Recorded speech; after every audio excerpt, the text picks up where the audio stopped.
올해부터가 이제 실질적인 정책이라고 보시면 되고요. 그러니까 빠르면 올해 말부터는 이제 하락.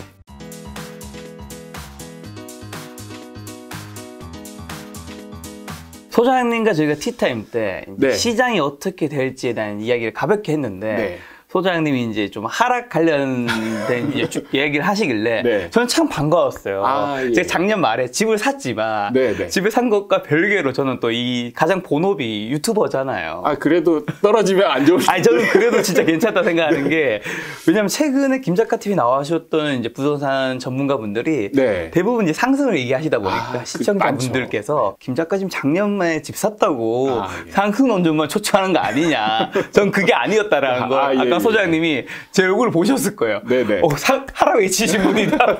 진심으로 이제. 진심으로 너무 기뻐서. 좋아하시더라고요. 자, 오늘 이제 하락 아마 이야기를 하실 텐데, 네. 뭐 여러 가지 근거가 있겠죠. 네네. 일단은 최근에 서울 경기 부동산 시장 네네. 분위기 지금 어떤가요? 사실 대선 전후로 약간은 차이가 있는 분위기가 있는데. 약간. 네. 어떤 거요? 그러니까 대선 전에는 이제 작년 한 네. 10월, 9월, 10월 전부터 이제 거의 거래가 끊기였죠. 그렇죠. 예, 거래가 맞아요. 끊기면서 이제 급매물들이 나와서 간간히 거래되고 네. 또 신기하게 어떤 아파트들은 신고가도 빵빵 터지고. 그게 이제 강남 쪽이죠. 네네. 맞아요. 그래서 이제 그런 현상이 이제 제가 뭐 다른 채널 인터뷰할 때 이제 이게 벌어질 거다. 이게 벌어지기 전에. 벌어지기 전에? 네, 벌어지기 전에. 이 채널이었나요? 예, 그런 것도 있고 이제 다른 채널도 많이 나갔으니까. 그 당시 분위기 안 좋았겠네요. 댓글. 그렇죠. 네. 좀 안 좋았던 느낌이 있습니다. 그러니까 이제 상승 흐름에서 이제 매수자들이 이제 서서히 약간은 부담을 느끼는 시점이 되고 그리고 이제 그 집을 가진 사람들은 오히려 더 이제 집값 상승에 대한 기대 심리가 더 높아져서 이제 이 서로 바라보는 가격대의 갭이 커지는 시점이 온 거죠. 그러니까 이제 집값 상승에 대한 기대치가 높은 그 집주인들은 팔려고 내놓은 매물을 호가를 실거래가 기준보다 이제 높이는. 확 올려버리고 매수자들은 그 전까지는 좀 적극적으로 쫓아가서 사다가 이제 그런 상황들이 이제 또 심해지니까 이제 쫓아가는 행위를 멈추게 된 거죠. 이제 그런 상황이 오면서 제가 이제 앞으로 한 서울 수도권에서는 1, 2년 정도 정체기가 올 것이다. 그리고 정체기에서 나타나는 현상은 이제 하락 거래, 급매물도 거래가 되지만 어떤 아파트들은 신기하게 신고가. 그러니까 뭐냐면 다 높은 가격에 매물을 내놓잖아요. 그럼 여기서 누군가가 만약에 쫓아가서 한 사람이 샀어요. 그럼 신고가가 빵 터지는 거죠. 그렇죠. 예. 근데 어떤 아파트는 죽어도 안 사요. 죽어도 안 사. 아무도 사는 사람이 없어. 그러면 이제 이 중에 또 급한 사람이 있을 거 아니에요. 팔려고 하는데 정말 급한 사람. 그 사람이 이제 어쩔 수 없이 급매물로 내놓게 되는 거죠. 그게 이제 거래가 되면 급매물 이제 하락한 거래가 돼요.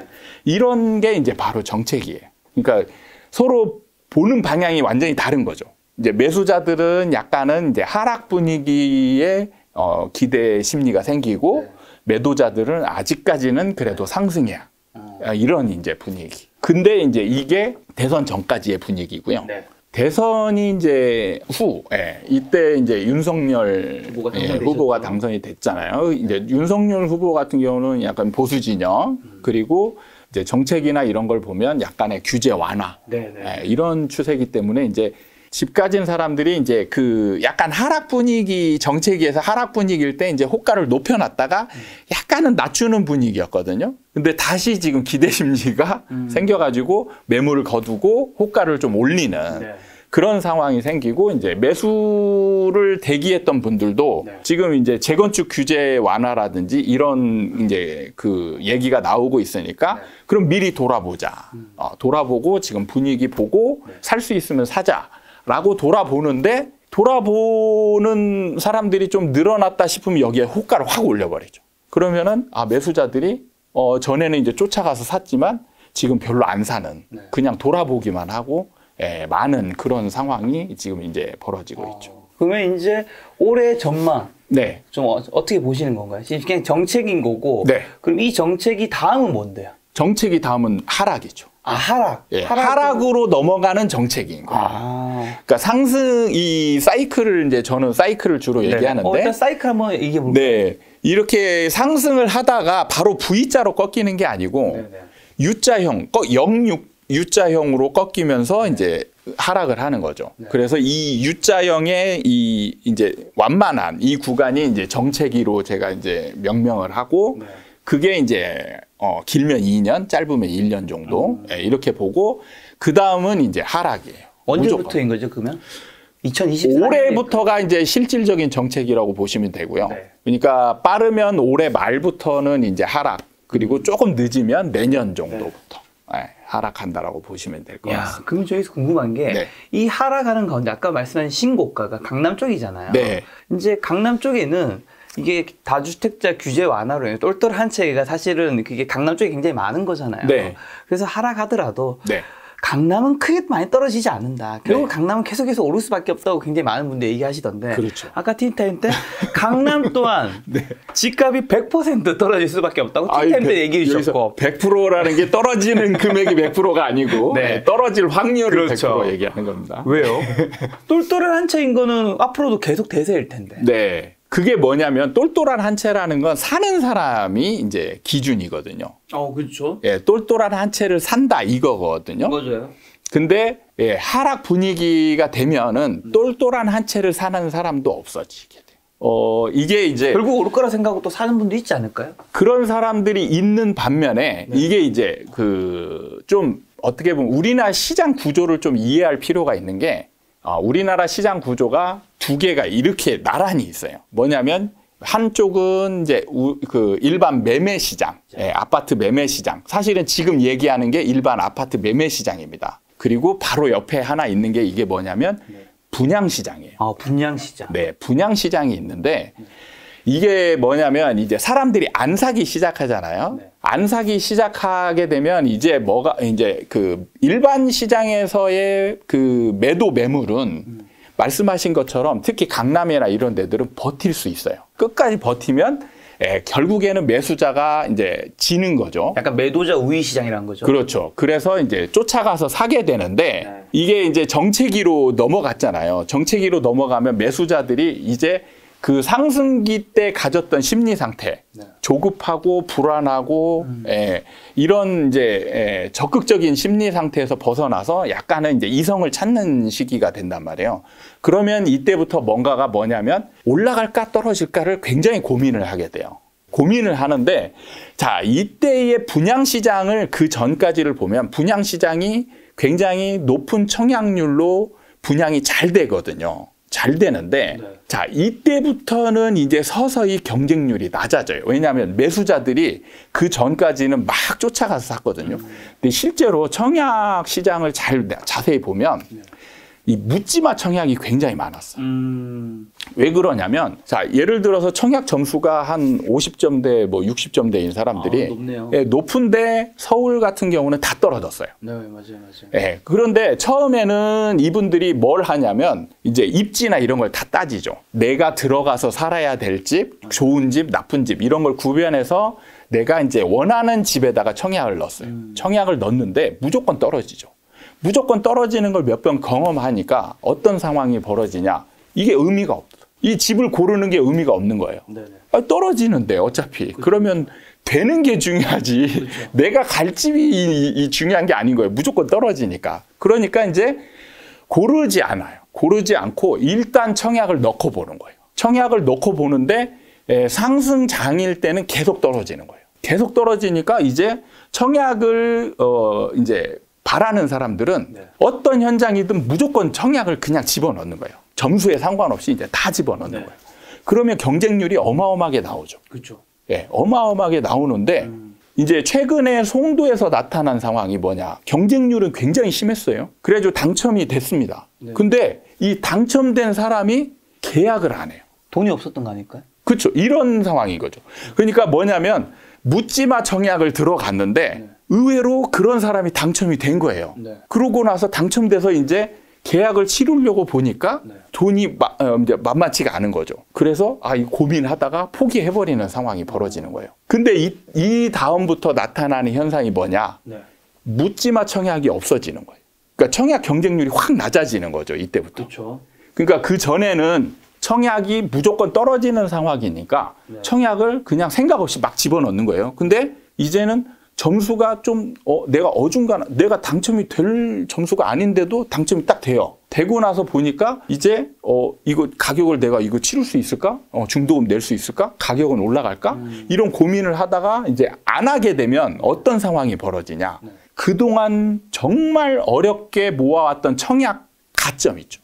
이런 것들이 날리게 되는 거예요. 당첨이 됐다가 포기하면 네. 청약 기회를 지금 10년인가요? 10년 정도 이제 못 하잖아요. 청약을 아예 못 넣잖아요. 네네. 그러니까 그러면 이때부터 이제는 청약 점수가 되는 사람들이 이제 다시 신중해지는 거예요. 그렇죠. 집을 이제 골라서. 내가 정말 갈 집. 그렇죠. 이제 집값이 올라갈 집, 그리고 정말 내가 원하는 집, 이런 걸 신중하게 골라서 이제 넣는 상황이 벌어지는 거예요. 그걸로 하다 보니까 이제 점수가 만약에 50점, 60점 되는 사람들은 이제 이런 데들은 절대 안 넣어요. 쉽게 당첨되는 데들은 네네. 아깝거든요. 그러다 보니까 경쟁률이 생각보다 확 낮아지는 거예요. 지금 그런 현상이 경기도 이제 약간 외곽부터 그런 현상이 생기거든요. 청약 경쟁률이 떨어지고 예, 떨어집니다. 그리고 떨어지게 되면 이제 당첨된 사람들은 항상 고민을 해요. 고민을 하는데 예를 들어서 당첨된 사람이 이제 두 사람이 있어요. 네. 한 사람은 로얄동에 로얄 호실이 당첨된 사람이 있고, 한 사람은 뒷동에 그늘지고 2층이나 3층 당첨된 사람이 있다. 애매하네요. 그러면 이때 이제 이 사람은 사실 계약할 확률이 높죠. 그렇죠. RR은. 근데 이 사람은 정말 심각하게 고민할 겁니다. 그러다가 포기하는 상황들이 벌어져요. 그게 바로 미분양, 이제 미계약이죠. 미계약. 이런 게 이제 미분양으로 연결이 되는 거예요. 그래서 일반 시장에서의 상황만 보면 네. 말씀하신 것처럼 강남은 오를 수밖에 없어요. 네. 근데 이게 정체기로 가서 매수자들이 이제 매수의 적극성을 이제 떨어뜨리잖아요. 그럼 분양 시장에서 변화가 생겨요. 분양 시장에서 변화가 생겨서 이제 경기도에서부터 이제 미분양이 생기고요. 그 다음에 이게 시간이 지나면 서울까지 이 분위기가 번져옵니다. 네. 그래서 미분양이 생기면요. 강남도 이제 안 사는 상황이 벌어져요. 그래서 실제로 2008년 이후로 집값이 떨어질 때 이제 서울에도 미분양이 이제 생기고요. 미분양이 누적돼서 심할 때가 서울이 한 3,800가구 정도 미분양이 생겼고 경기도에는 28,000가구 정도가 미분양이 생겼어요. 그러니까 사실 서울은 미분양이 날 확률은 많이 적어요. 적은데 경기도권과 서울의 한 시장으로 보거든요. 그래서 경기도에 생기는 미분양의 그 분위기가 서울로 전달이 되는 거예요. 그래서 매수자들이 이제 살 필요가 없어요. 네.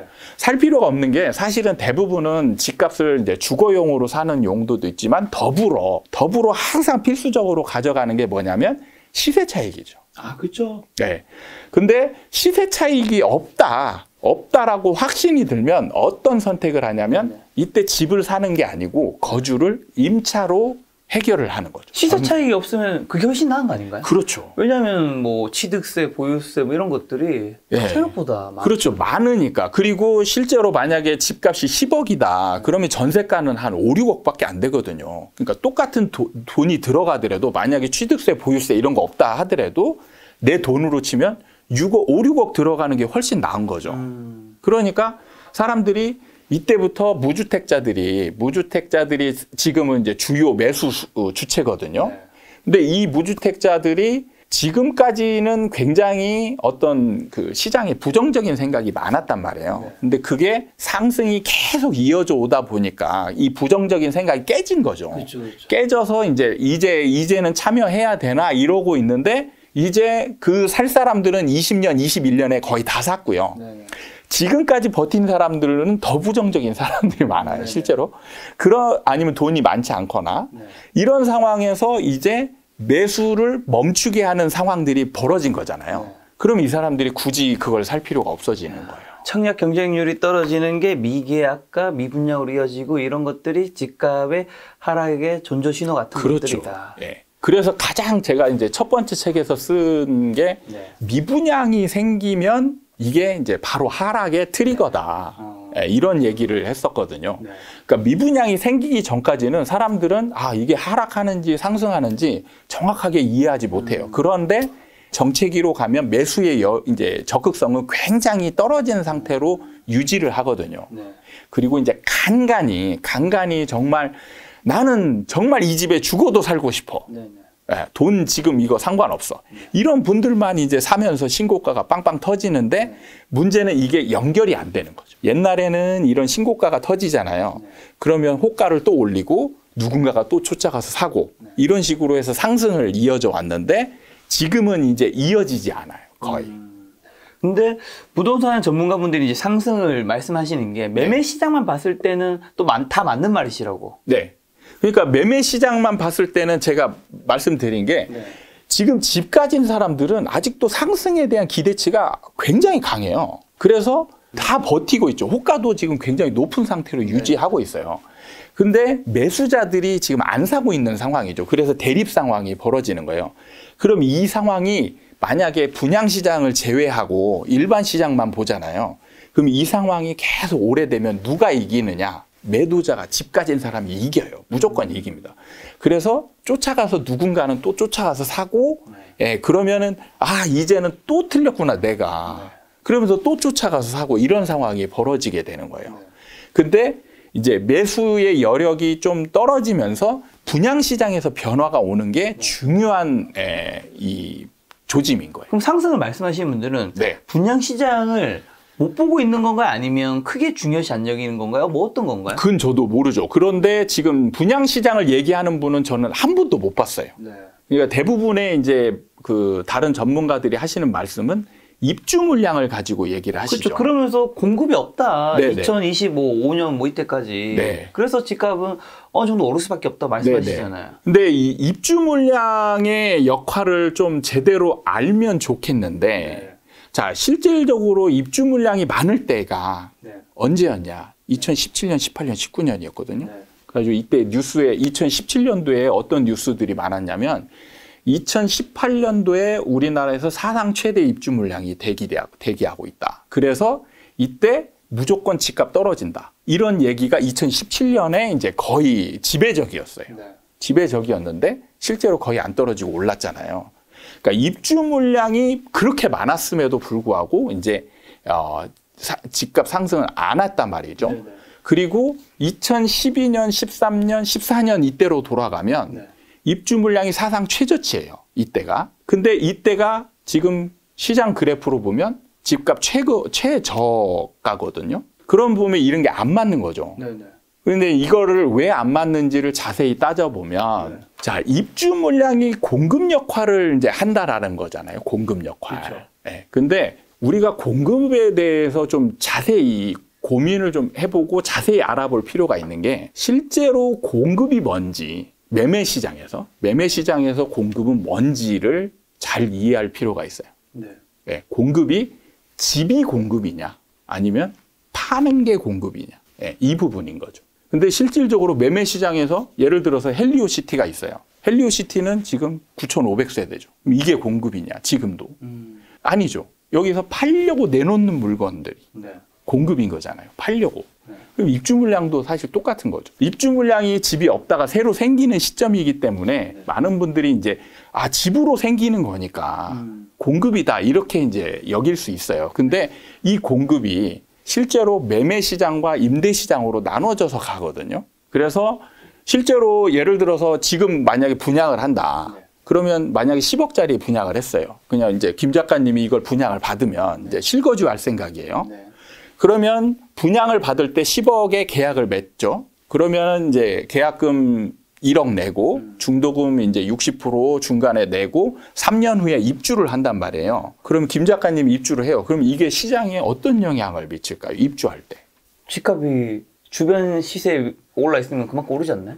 그거는 이제 팔거나 내놓거나 이런 게 있는데 그냥 입주를 하잖아요. 아무 영향이 없죠.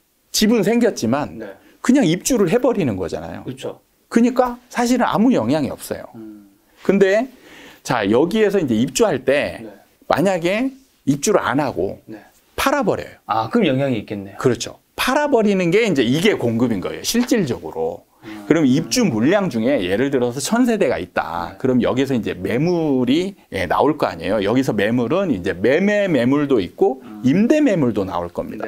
그런데 이제 실제로 임대 매물은 거의 되게 이제 투자자들이 살 때 거의 대부분이죠. 그래서 임대 매물 같은 경우는 실질적인 공급 역할을 전세 임대차 시장은 입주 물량에서는 실질적인 공급 역할을 하는데 매매 시장에서는 약간 다른 게 상승장에서는요. 상승장에서는 팔려고 하는 이제 제가 적극성이라고 표현을 하는데 팔려고 하는 사람의 의지죠. 의지가 굉장히 약해요. 그렇죠. 예. 그래서 팔려고는 내놨어요. 그러니까 예를 들면 헬리오시티 입주할 때 팔려고 내놨어요. 내놓은 물건은 매물은 굉장히 많았습니다. 많았는데 매매가는 하락하지 않았어요. 그 이유는 뭐냐면 적극성이 없기 때문에 그래요. 그냥 예를 들어서 간 보는 매물. 예. 이게 시세가 얼마 하냐? 그거 팔더라도 비싼 가격에 사주면 내가 팔지만 싼 가격에 팔 생각은 전혀 없어. 이런 거예요. 그래서 입주 물량이 많아도 시장이 상승장이다. 그러면은 이 사람들이 피가 많이 붙어 있어요. 입주 물량에 프리미엄이. 그래가지고 이 사람들은 실질적으로 잔금 치르는데 어려움이 하나도 없어요. 실제로 전세만 맞추면 분양 헬리오시티를 예를 들면 헬리오시티가 한 이제 분양가가 7, 8억 정도 됐어요. 7, 8억 정도 됐는데 여기에 피가 7, 8억 정도 붙었습니다. 그러니까 입주를 할 때 전세가를 이제 그때 시세로 프리미엄과 분양가를 합친 금액이 이제 시세죠. 그러면 50% 정도의 전세를 맞추게 되면 분양 그 금액이에요. 그렇죠. 예, 그러면 잔금 낼 필요가 없어요. 그렇죠. 자기 돈이 한 푼도 안 들어가요. 그럼 전세를 맞추기만 하면 되니까 잔금에 대한 어려움이 하나도 없어요. 그러니까 이 사람들은 입주할 때 뭔가 불안하고 초조하고 이런 마음이 하나도 없는 거예요. 여유가 넘치는 거죠. 그러니까 매매를 내놔도 굉장히 여유 있게 내놔요. 그래서 하락 요인이 거의 없었습니다. 근데 이게 이제 하락 시장으로 넘어가면 상황이 바뀌어요.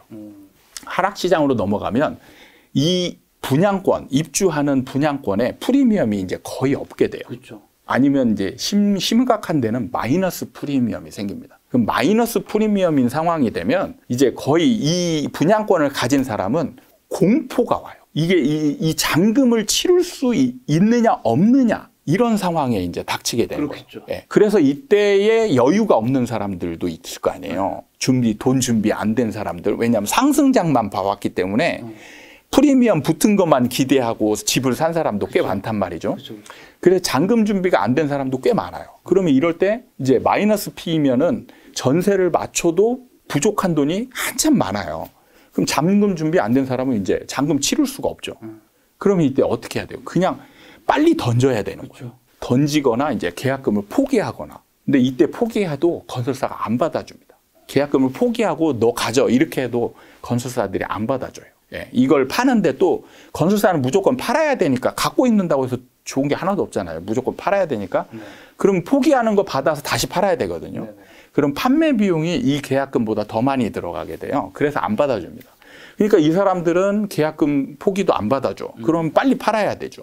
그러니까 막 던지는 거예요. 그리고 급하니까 전세도 서로 맞추려고 막 경쟁하고 그래서 전세가도 떨어지고.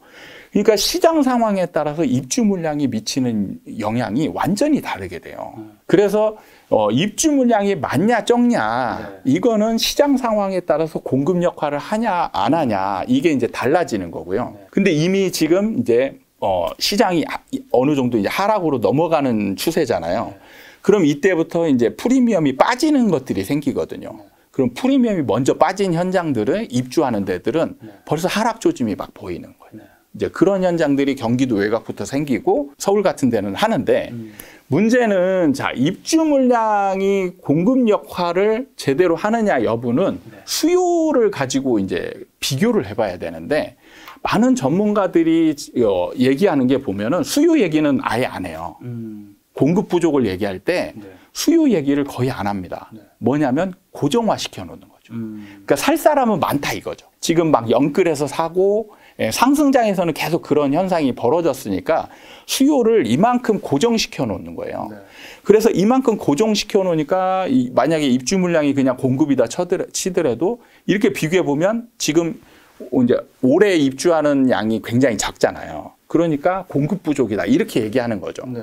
근데 실제로 지금 최근에 이제 정체기로 들어가면서 나타났던 현상을 보면 수요자들이 갑자기 없어졌어요. 없어졌잖아요. 고정화 있는 수요자들이 아니고 냉정하게 봐야 될 게 수요자는 늘어났다가 줄어났다가 하는 거예요. 그러니까 이게 뭐냐면 무주택자들이 집을 살려고 적극적으로 달라들면 수요자가 한 명 생기는 거고, 만약에 집을 하나 살 사람이 두 개를 사잖아요. 그러면은 수요자가 한 명인데 두 개로 늘어나는 거죠, 수요가. 네. 이 수요는 어떻게 보면 시장의 심리가 굉장히 중요하게. 그렇죠. 네. 그러니까 시장 상황에 따라서 상승장이면 수요가 막 조금씩 부풀어 나는 거예요. 그래서 폭발적으로 증가하기 때문에 무조건 공급 부족이 돼요. 그러니까 상승장에서는 수요가 늘어나기 때문에 무조건 공급 부족이 되거든요. 근데 이게 시장이 상승을 멈추고 이제 어느 정도 이제 꼭지점에 다다르잖아요. 그러면 어느 순간에 그 많았던 수요가 갑자기 확 쪼그라드는 상황이 벌어지는 거예요. 하락장에서는 줄어든 공급보다 수요가 더 줄어들 수도 있다. 그렇죠. 그게 이제 핵심인 겁니다. 그래서 실질적으로 최근에 거래량이 사상 최저치로 지금 떨어졌단 말이에요. 그 이유가 이미 이제 살 사람들은 2020년, 21년에 다 샀고, 이제 나머지 사람들이 이제 사려고 대기하고 있는데, 이 사람들이 안 사면 되는 거예요. 근데 이 사람들이 실제로 안 사기 시작한 거죠. 그러면 지금 이 이제 입주 물량을 공급으로 치더라도 이 공급은 너무 많은 게 되는 거예요. 갑자기. 그래서 시장이 하락으로 넘어가게 되는 거예요. 야, 말씀 들을수록 이거 뭐 역사가 시간이 지나봐야지 판단할 수 있겠지만, 김 작가가 작년 11월에 서울에 집 산 거는 꼭지점에 샀는 게 될 수도 있겠다. 야, 이게 약간 오픈 상황 같은 생각도 들고, 한 5년, 10년 지나서, 과연 김 작가, 재테크 유튜버는 언제 변곡점에 샀던 걸까? 요거 굉장히 궁금해지지만, 요거 나중에 한번 미래에 판단해 보도록 하고요.